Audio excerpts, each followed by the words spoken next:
Tako. Good morning. Bwana Thiong'o is joining us via phone link. Good morning.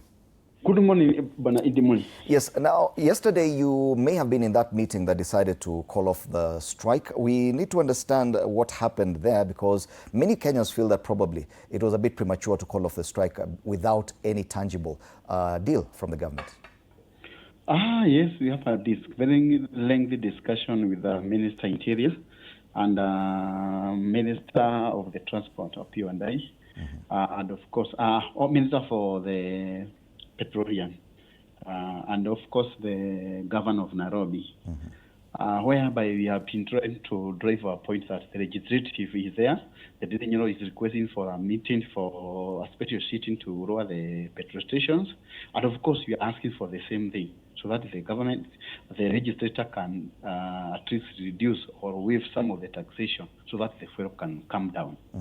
And they kindly pleaded with us that the president is coming on Thursday night, and they will be able to give us the way forward on Friday, whereby they are planning for a meeting, and from there we shall have a meeting together. Actually, we based our trust mostly on Governor Sakanja, because I think he was called as our guarantor, and he referred himself as our guarantor, whereby he tried to persuade us that we trust him, that the president will do something when he came back. But it was not reasonable to us because we understand that in the law, the government has no veto power to say that let us waive this taxation, and under that, we understand that the legal process, it is about the legislative power to call up the meetings and discuss about the... But because we understand the political of the nation, that there is a state capture, the legislative, it is not independent currently as we speak. As much the law require them to be, yes, the current legislative are not independent. Then where do you get the confidence to call off the strike if at all you know very well that the president has no authority to do all these things? It will have to go to parliament. There's been no discussion at that level. Where did you decide to call off the strike? We decided to call off the strike because we remember last time the president, as much as don't have that power, the legislative power is the one that can have that power to reduce the price. We remember last time the president dropped the fuel on the top of the rooftop of the car. And the following day, the legislative were in the parliament very early in the morning to execute whatever the president has said, or to legislate whatever the president have executed. So we understand that the power belongs to the president in this country. As much as the rule, the constitution is very clear. The power of the legislative belongs to the president currently. We have to understand the politics of our nation. Yeah. Okay. Before we let you go, you had made a promise that matatus or public service vehicles will not hike the fares for the next 7 days. We are getting reports that people are paying almost double their fares. Is that something you agreed on? Not true. Actually, we have that adjusted by 20% because we just wanted to share this. Because we let a member of the public to understand that the fare hike, the vehicle is consuming from 4,000 to 5,000 extra what it has been consuming. And actually, all that burden was left to the owner of the vehicles, which is not can only be to land the vehicles. So that can be able to land the vehicle, waiting for the solutions. We plead for our commuters to share the cost. We share the small cost with them, and of course the rest they can be able to be bared by the owner of the vehicle. Actually, we are not in the business, and we call upon our customer to understand the situations and to bear with us. So commuters should expect hiked fares for the rest of the week? Yes, they should commute, but are relevant, not about 50%, not about the double. It's about where the commuter was to pay 120 should pay something to do 150. Where he used to pay 100 should expect something like 120. Where he used to pay 50 should expect something like 70, not double. Okay. One more question. On the Standard today, there's a headline about that it suggests that there may have been some level of betrayal among your colleagues, that there was a meeting with the CSS and some of those people were left out of the meeting. They only learned about the meeting later on. What would you say to that headline? Of course, let me let you understand that we have different organizations and a different representative. So actually, we have 3 organizations, and from then we have the main stakeholder, like for travelers, for metros, those are the main stakeholder, whereby they don't belong to the organizations. They belong to standalone because they drive greater economy in the transport instances.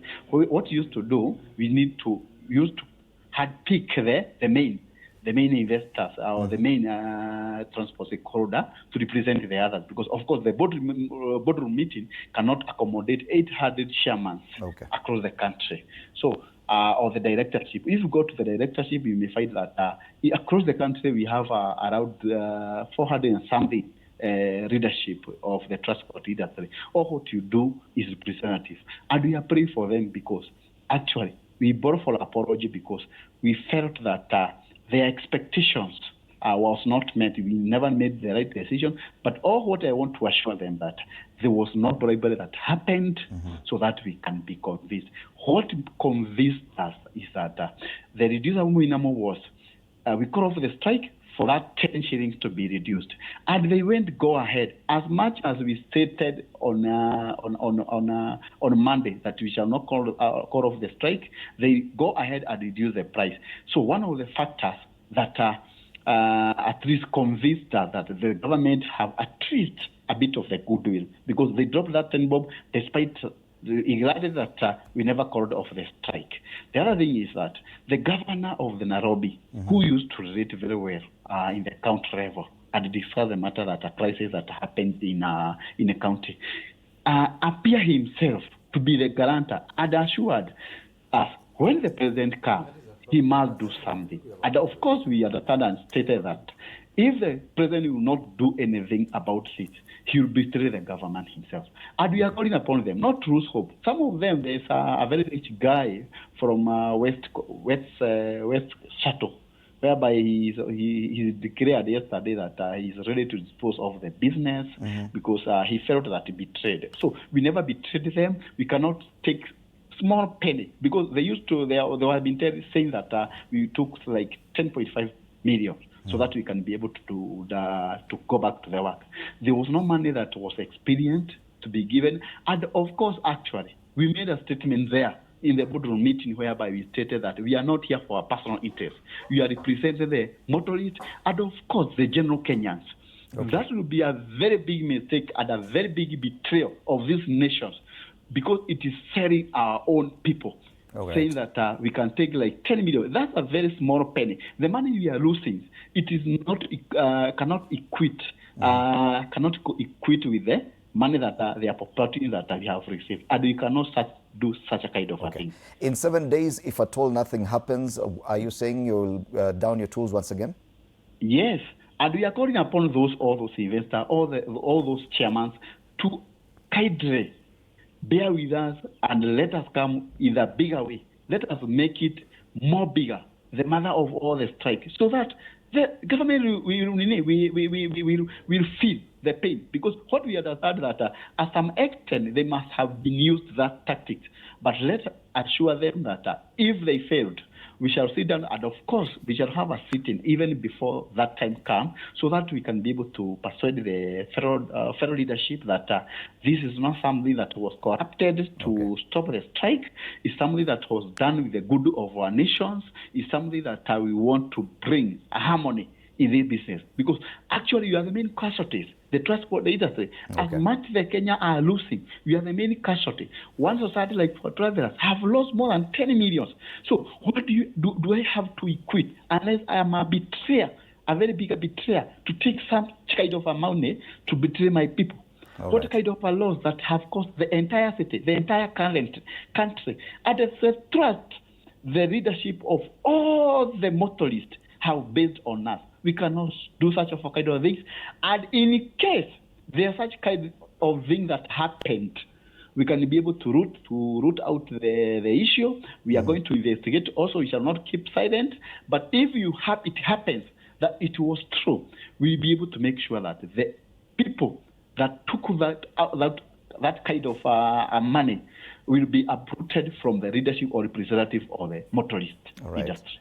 Thank you so much, Paul Thiong'o. Paul Thiong'o is a chairperson for Travelers Circle that has more than 600 buses running some routes here in Nairobi. Asante sana for your time.